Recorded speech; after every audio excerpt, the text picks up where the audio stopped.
도움을 잘할 정도로. 참 솔로몬 제도는 특별히 이 수상이 작년 11월 달인가 새로 취임을 했는데 매일 아침 그 국무회의 실에서 장관들, 비서들 다 모아놓고 매일 8시면은 기도회를 한다고 그래요. 그 기도회에 이제 참여를 했는데, 참 이 솔로몬 제도는 참 축복받은 나라인데, 이 오세아니아 전체의 복음운동에 굉장한 중요한 역할을 할 것 같아요. 지금까지 우리가 오세아니아를 놓고 기도가 하고 또 이렇게 물질로 같이 참여했는데, 그 열매가 이제는 풍성하게 나타나고 전 오세아니아에 영향을 미칠 정도로 그런 역사가 일어나고 있습니다.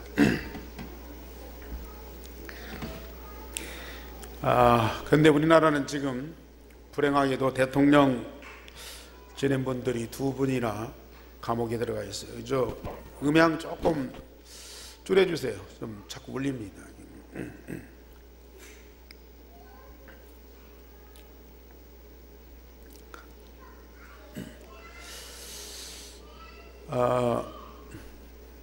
참 안타깝죠.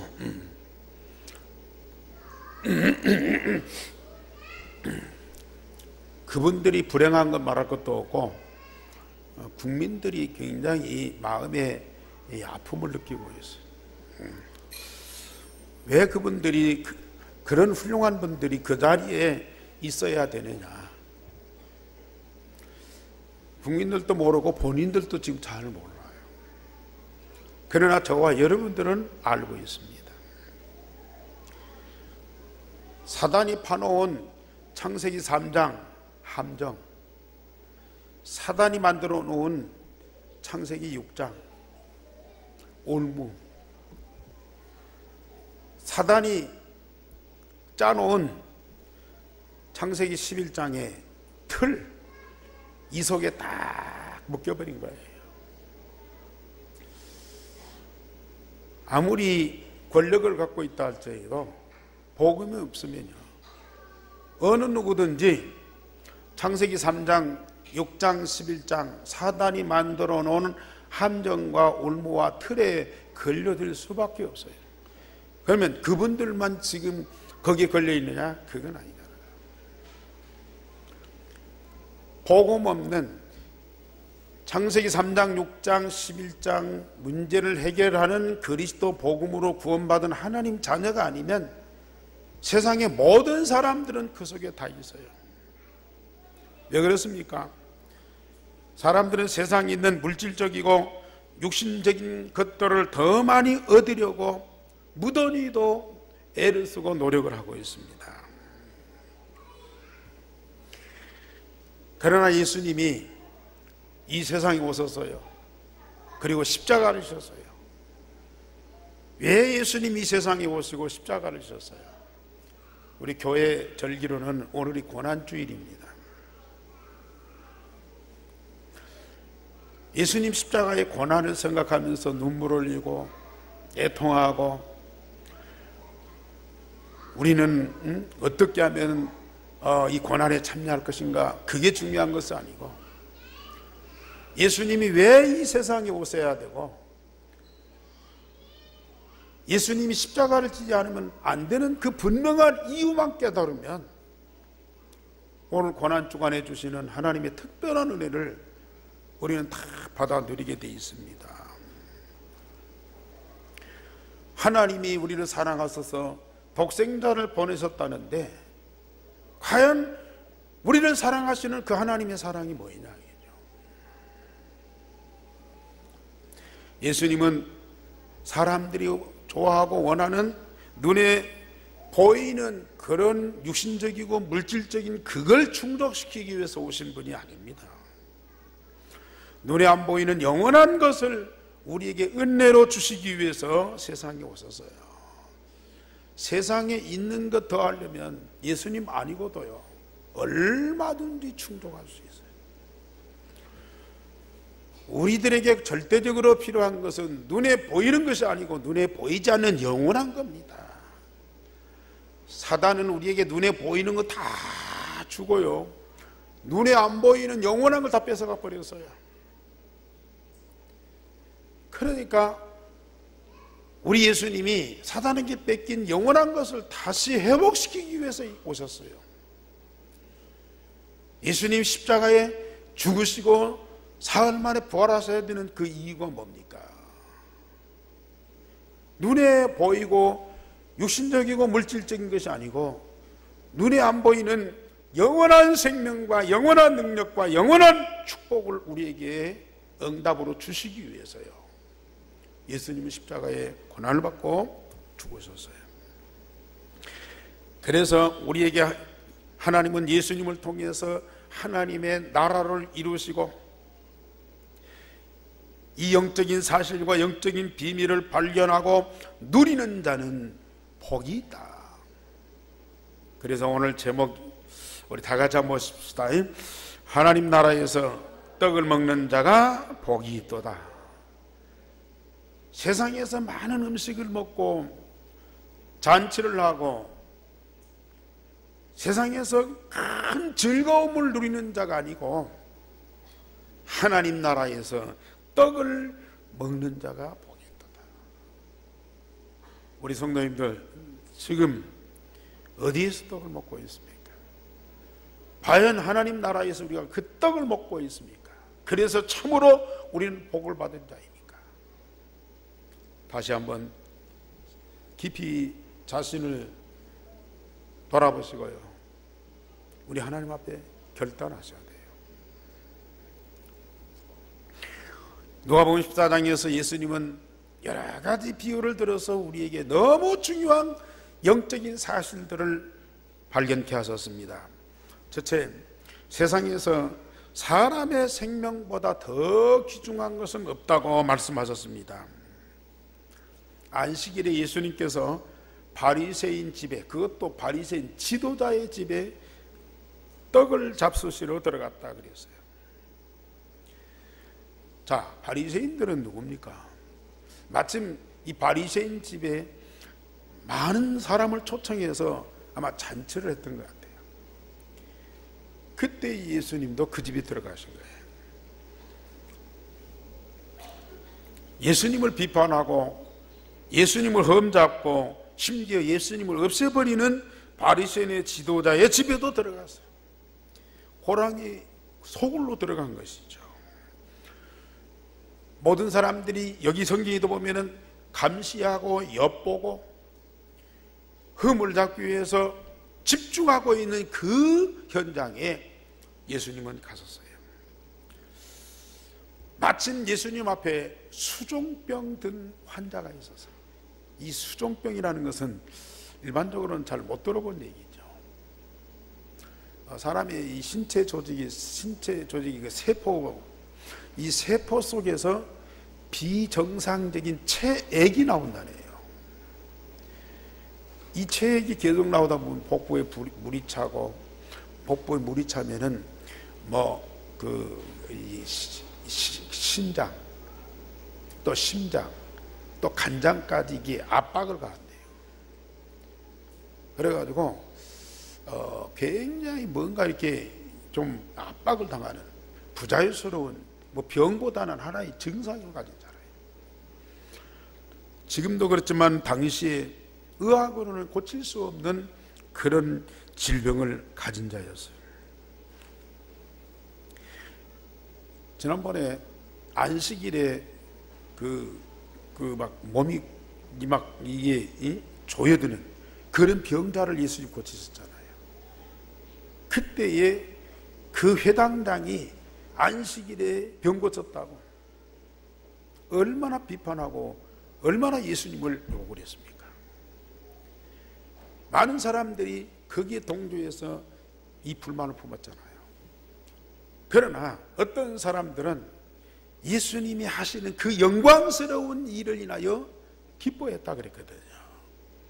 예수님은 이 상황을 알고요, 미리 말씀하십니다.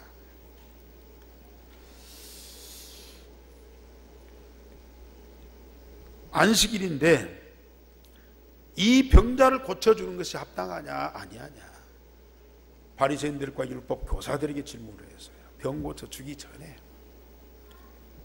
아무도 대답을 안 해요. 그러니까 예수님께서 병자를 고쳐서 보내시고 난 뒤에 말씀하십니다. 만약에 안식일에 너희들 아들이나 너희 집의 짐승이 물에 빠졌다, 안식일 때문에 그들을 건져내지 않겠냐? 안식일이지만은 아들이나 짐승이 물에 빠졌으면 건져내야 되지 않겠냐?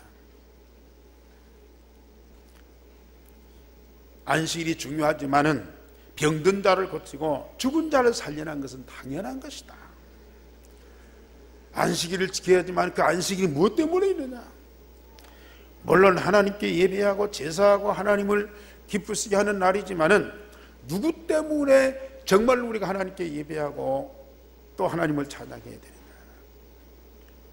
결국은 사람 살리기 위해서. 성경도 성전도 안식일도 모든 제자도 무엇 때문에 하나님이 이 세상에 주셨느냐? 생명 살리라고. 연약한 자를 살리라고, 멸망자를 멸망치 않고 살리라고 이 모든 걸 다 주셨는데요, 이 바리새인들이나 율법 교사들, 종교인들이나 이 교권주의자들은 그 모든 것들을 자기의 기득권을 지키는 수단과 방법으로 삼았어요. 다른 사람들을 억압하고 종으로 부리고 자기들에게 복종하는 도구로 삼았어요. 그러니 이게 얼마나 안타까운 일입니까? 두 번째로, 세상에서 높은 사람들보다 연약한 자들을 더 귀중히 여기라고 예수님 말씀하셨어요. 잔치에 초청을 받았을 때에 그 초청받은 자들이 자리 다툼을 하는 거예요. 그걸 보고 예수님이 말씀하십니다. 어떤 사람이 높은 자리에 앉았어요. 나중에 더 높은 사람이 왔으면 그 자리를 높은 사람한테 내줘야 되지 않겠냐? 높은 자리에 앉았다가 다른 높은 사람한테 자리를 내주고 밑으로 내려오는, 그게 얼마나 부끄러운 일이냐?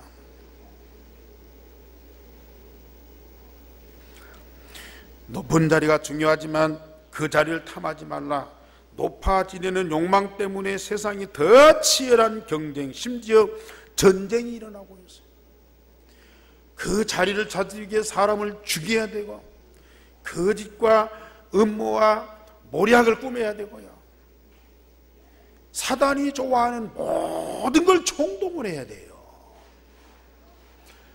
그 자리를 차지하는 것을 영광으로 한다.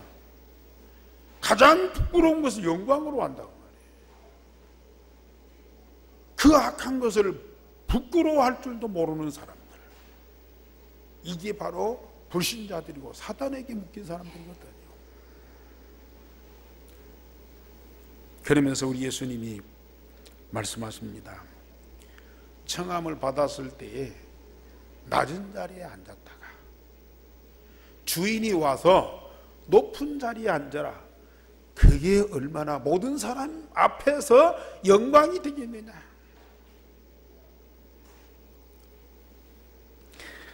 낮은 자리에서 모든 사람을 위해서 최선을 다할 때 다른 사람들이 높여주는 방법이 가장 타당하다 이거죠.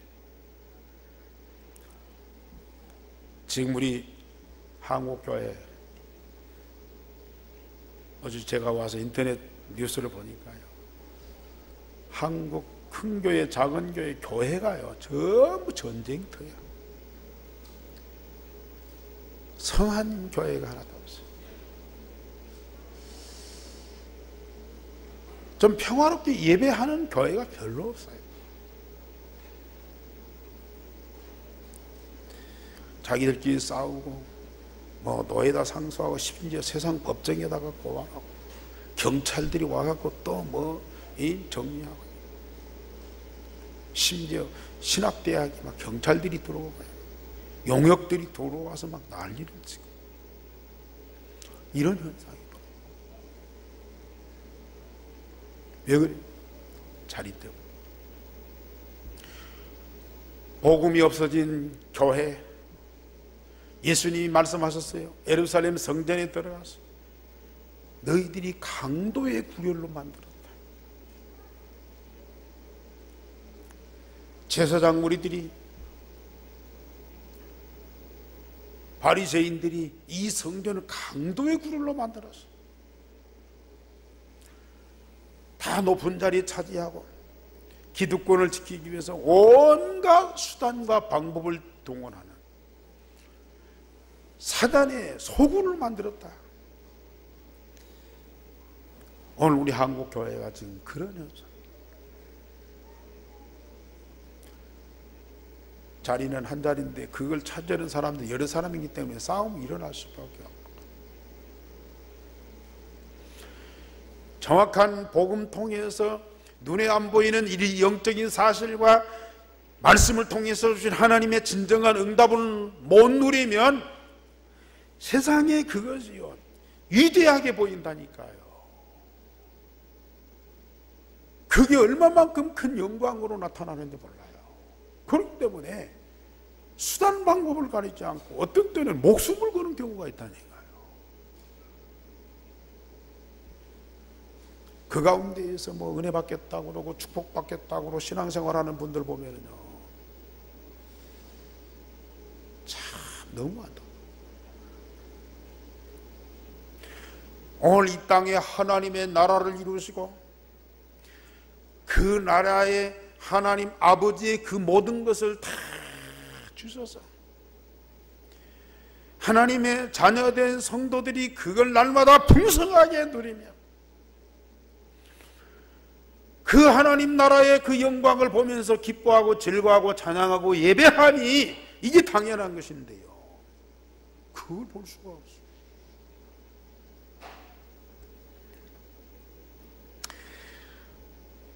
예수님 말씀하십니다. 뭐로 자기를 높이는 자는 낮아지고 낮추는 자는 높아지리라. 예수님께서 하나님과 동등됨을 버리시고 사람의 형체로, 사람으로, 사람도 아니고 더 낮은 종의 형체로 오셔서 사람들의 십자가의 희생의 제물이 되셨어요. 그런데 하나님이 그를 높여서 하나님의 영광이 이르게 하시고 만물의 머리가 되게 하셨다고 빌립보 2장 5절에 11절 말씀하십니다.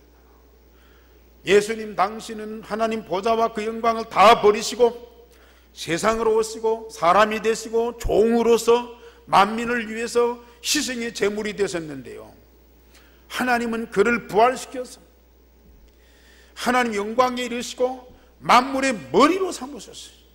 만물을 충만케 하시는 자가 됐어요. 하나님은 하나님 자녀된 여러분들에게도요 똑같은 그 응답을 주셔요. 우리가 복음 깨닫고 진짜 이 신령한 복을 누리다 보니까 세상 모든 건 뭐예요? 배설물이라. 지금 많은 목사님들이, 많은 훌륭한 분들이 이 배설물 놓고, 배설물이 뭐예요? 멀리 버려야 할 것이거든요. 그걸 붙잡고 목숨을 걸고 싸우고 있어요.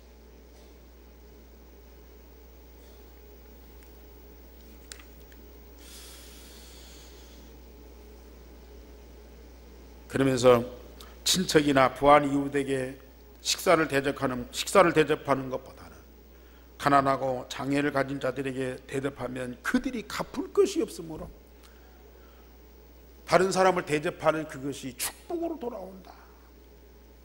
우리가 선물을 하나 주고 식사를 대접하려고 해도 누구한테 하겠습니까?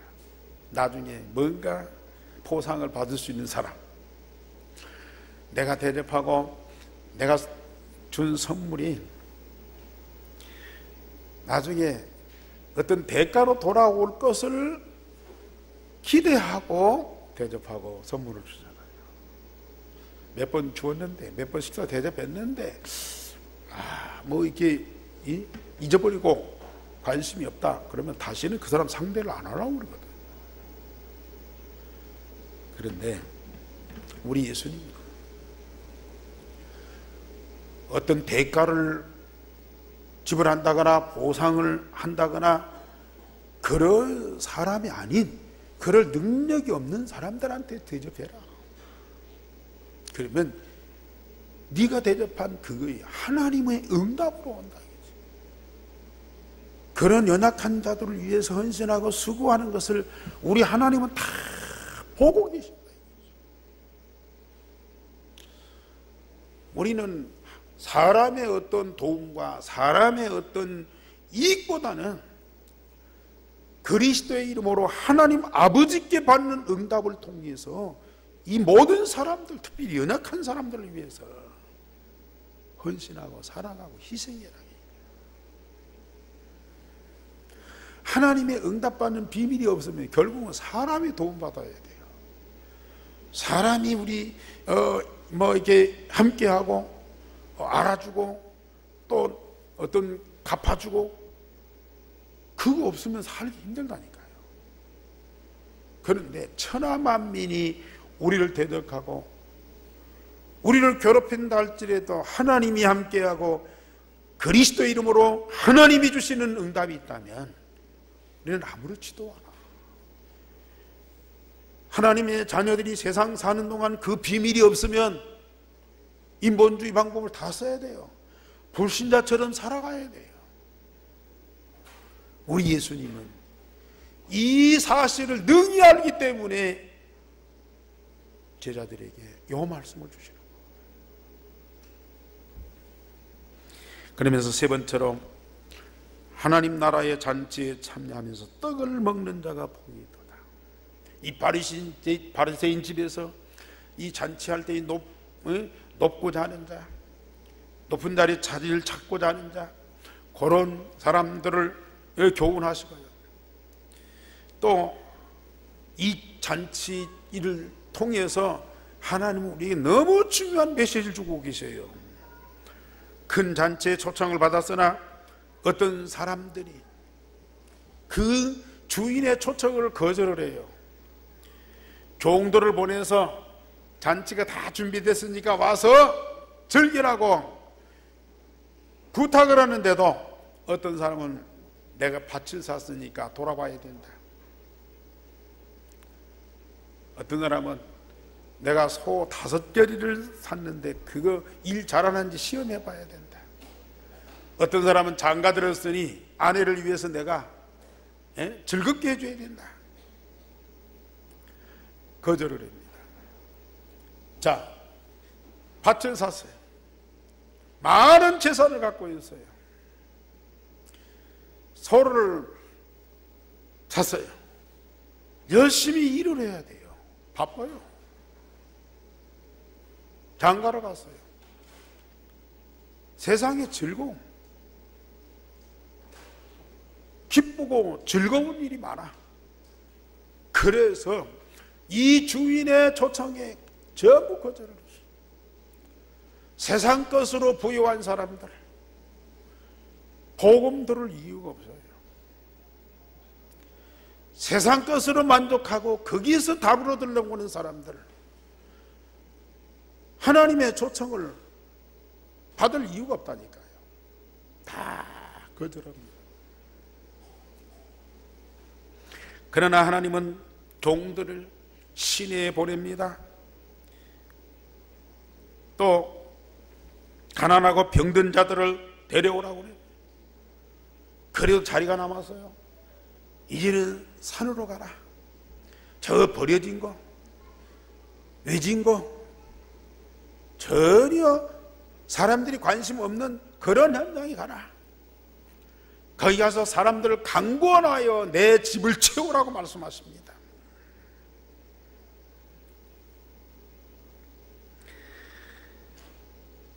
세상 것에 가난하고 무능한 자들이 자기의 한계나 세상 것에 대한 희망이 사라지고, 그러니까 영적인 것을 더 사모하고 찾을 수밖에 없죠. 말씀드렸듯이 우리 한국 사람들 1980년대까지만 해도요, 예수 믿으라면은 이게 막 거절을 안 했어요. 믿을 마음은 있는데 뭐 어쩌고 뭐 이렇게 핑계를 대지. 그런데 90년대 이게 지나오면서요, 이막 이제 딱 거절을 해요. 그리고요, 신앙생활하고 복음 전하면 기분 나빠라고요. 이제는요, 그런 얘기 할 수 있는 그런 입장도 못 해요. 하지도 않고요.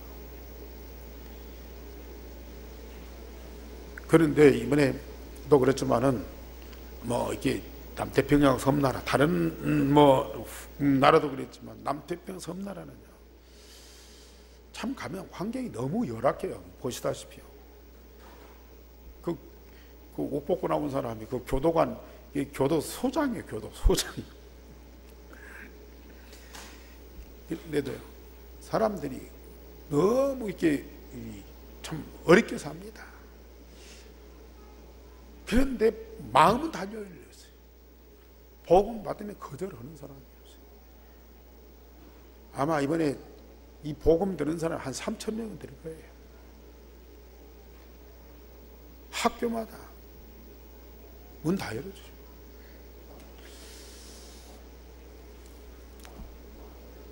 세상 것으로 부유한 사람들은 영적인 문을 다 닫아놨어요. 그러나 세상적으로 가난하고 병들고 버림받고 무시당하는 사람들, 자기 한계를 느끼잖아요. 세상에 더 기대할 것이 없잖아요. 그렇기 때문에 영적인 그걸 더 사모할 수 있다. 하나님은 우리들에게 이런 현장을 맡기셨어요.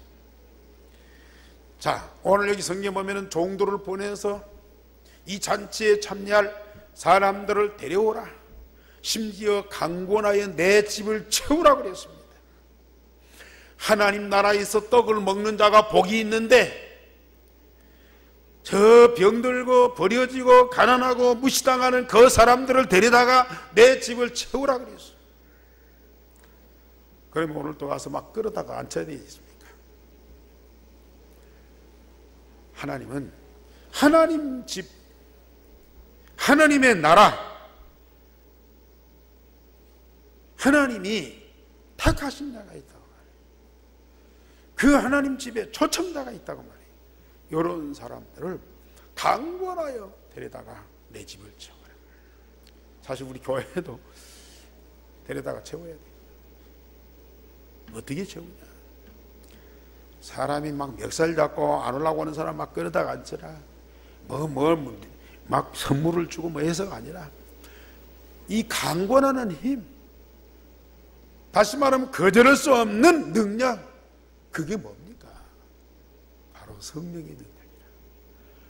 마가다락방에 바른 것과 불과 같은 그 능력을 누가 거부합니까? 누가 그걸 대적합니까? 한나가 말한 대로 산산조각이 날 수밖에 없죠. 우리가 지금 어떤 방법으로 사람들을 데려다가 이 자리를 채우고 하나님 나라를 채워야 됩니까? 세상 나라에 큰 잔치를 베풀고 많은 것을 먹고 배를 두들기고 세상을 그렇게도 자랑스럽게 여기는 그 사람들은 어느 날 감옥에, 어느 날 지옥불에 들어가야 돼요. 그러나 복음의 초청을 받고 하나님 나라에 들어와서 하나님의 뿌신 잔치의 자리에 떡을 먹는 사람들이 영원한 복을 받은 자 아닙니까? 종들이 복음이라는 이 초청 땅을 가고 갈 때 누가 역사하시죠? 성령께서 바람 같고 불 같은 능력으로 역사하신다 그 말이에요. 물론 저 남태평양 섬나라들처럼 아직 이렇게 순수하고 열리진 마음을 갖고 있기 때문에 그 사람들이 막 몰려 오겠지만은, 아무리 강팍하고 세상 것으로 부유해서 교만하고 예수 그리스도를 죽이려고 대드는 저 사람들에게도요, 진정한 복음이 들어간다면 하나님은 성령의 능력으로 역사하실 수밖에 없는 거거든요. 저는 믿습니다. 지금 우리가 40일 집중기도하고 있어요. 우리의 능력으로, 우리의 힘으로 할 것 같으면은, 우리의 열정 갖고 할 것 같으면은 우리는 기도할 필요가 없어요. 마다락방이 마셨던 바람 같고 불 같은 성령의 능력으로 되어지기 때문에 우리는 하나님께 집중하면서 기도하는 겁니다. 정말 여러분들이 나 개인을 위해서 기도해도 하나님은 반드시 응답하십니다. 왜? 우리가 자녀이기 때문에. 그러나 이 전도운동을 위해서 기도하면 하나님은 응답 안 하실 수가 없어요. 우리가 사도행전 2장에 보면은 요엘을 통해서 하나님이 약속하신가, 말세의 남종과 여종들에게 성령을 물붓듯 부어주시겠다, 예언할 것이요 환상을 보고 꿈을 꾸리라. 그 육체에 이 성령을 부어주시겠다고 말씀하셨어요. 저는 사실 믿습니다. 지금까지 기도했고요, 앞으로 기도하는 여러분들, 하나님이 약속하신 그대로 우리 예안교회 정말 전주 살리기 위해서 복음운동할 우리 교회 위에 하나님은 약속대로 반드시 응답하실 줄 믿습니다. 믿으시면 아멘 하시기 바랍니다. 정말 하나님 나라에서 떡을 먹는 자가 복이 있어요. 세상 것에 많고 바쁜 사람들은 하나도 하나님 잔치에 맛보지 못하리라 그랬어요. 세상의 떡과 물은 먹고 마시면 다시 배고프고 목마르지만 예수님이 주시는 신령한 떡은 생명과 생수의 강이 넘치게 하신다. 복음과 말씀을 받는 일에 우리가 집중하셔야 되겠죠. 마지막 네 번째로 우리는 예수 그리스도의 제자가 되어야 됩니다. 앞으로 복음운동을 위해서 예수님은 제자들을 선택하셨어요. 예수님과 함께하는 제자가 되려면 사실 제자는 어떤 사람입니까? 일꾼이 아니에요. 종이 아니에요. 예수님과 함께하면서 하나님이 주신 그 모든 것을 예수님과 똑같이 받아 누릴 사람이 제자예요. 보통 사람이 아니에요. 예수님에게 주신 그 모든 것을 하나님 아버지께 똑같이 받아서 내 안에 계신 그리스도의 산 증인이 된 사람이 바로 제자입니다. 그 제자가 되려면 어떻게 되느냐? 여기 성경에 보면은 예수님에게 오는 자는 가족과 자기 목숨까지도 미워해야 된다. 부모나 형제나 자녀, 심지어 자기 목숨까지도 미워해야 된다 그랬어요. 아니 버리라가 아니라 미워해야 된다. 그러면서 자기 십자가를 지고 나를 좇지 아니하면, 따르지 아니하면 능히 내 제자가 되지 못하리라. 아니 목숨까지도 미워해야 되고요, 예수님이 신 십자가를 지고 주님을 따라야 되네. 이런 사람이 세상에 어디가 있어요? 그러면 지금 예수 믿고 예수님 따르고 예수님 제자가 되려면 가정 떠나고 나가야 됩니까? 예수님이 지신 십자가 지고 내가 또 죽어야 됩니까? 그게 아니고요, 우리는 예수님을 따르는 제자가 되려 할 때에 중요한 결단을 해야 됩니다. 가령 가정을 선택할 것이냐, 예수님을 선택할 것이냐, 선택해야 되는 그런 상황, 가정이 핍박하고 우리를 막을 때에 우리는 그걸 버리고 그걸 미워할 수 있을 만큼 결단이 우리에게 필요해요. 우리가 예수님 따르는데 많은 핍박과 환난이 기다리고 있어요. 그러나 그걸 두려워하지 않고 생명 걸고 주님을 따라갈 그런 결단이 우리 마음속에 있어야 된다. 결단을 요구하는 것이지 당장 가족을 버려라, 또 예수님처럼 십자가에 죽어라, 그 말이 아니거든요. 내가 선택해야 될 그런 입장이 되면 내 가족보다는 주님을, 내 안일보다는 십자가의 고난을 선택할 그런 마음의 결단이 있는 사람이 바로 예수님의 제자예요.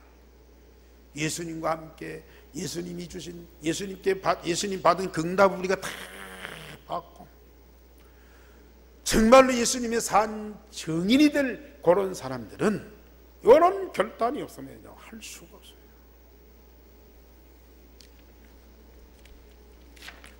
망대를 세우거나 전쟁을 하려면 계산하지 않겠느냐.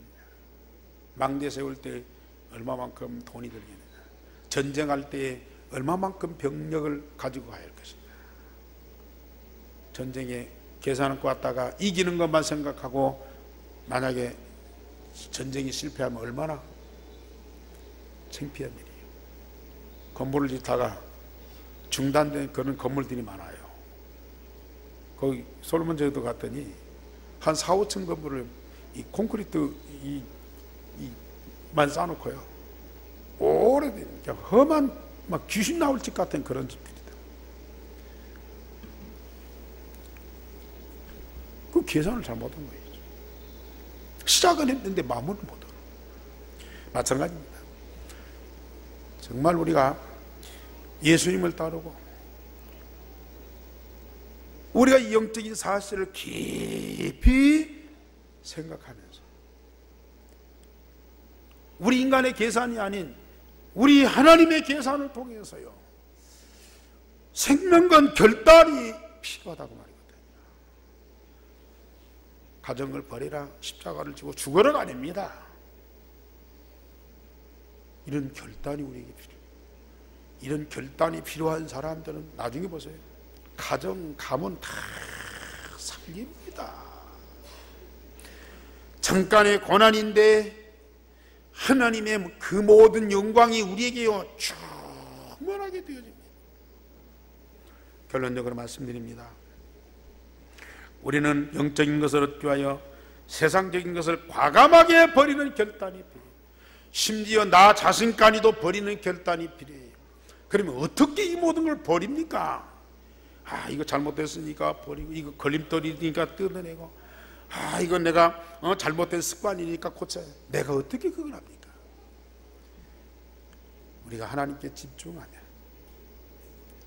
마음과 몸과 영혼을 우리 하나님께 집중하면 하나님이 우리를 위해서 준비된 것들, 우리가 받아야 할 응답, 우리 미래의 비전이요 다 보입니다.